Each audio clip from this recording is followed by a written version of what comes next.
They drove again for about About 4 hours, and then in the night. stopped, brought everybody down and told us to sign a paper And that it was is, written in their language without I translation. So refused. I signed with fear, but when it was his turn, he refused. And then the policeman kicked him, told him and cocked his gun that he should sign it. Then he signed. Every other.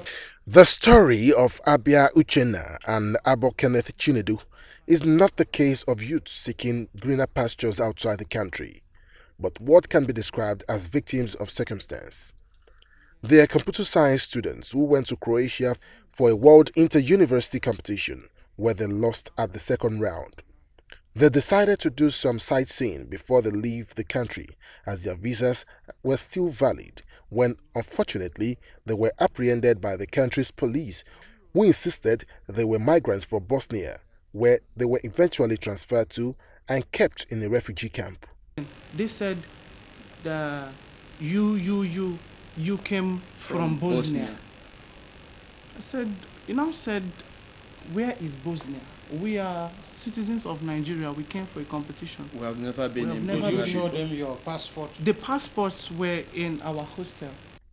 It took the intervention of the Nigerian government through the Nigerian High Commissioner to Budapest and the chairman of the Nigerians in Diaspora Commission for them to be released and returned to Nigeria. We have to call the people in charge and tell them our stories. They say that is what Croatia used to do. They have had this kind of cases many times.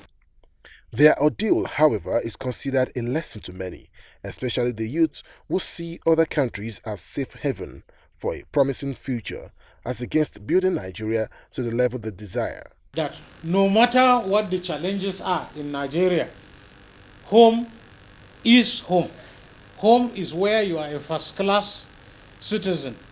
Anywhere you are that is different from home, you have the issues like you just pointed out of language, you have the issue of food, you have the issue of racism, you have the issue of the climate and environment. Abia Uchenna and Abo Kenneth Chinedu are just fortunate to have made it back to the country safely, but many are believed to still be out there in several countries with similar experiences, begging for their stories to be heard. In Abuja, Oyeyemi Ajayi, NTA News.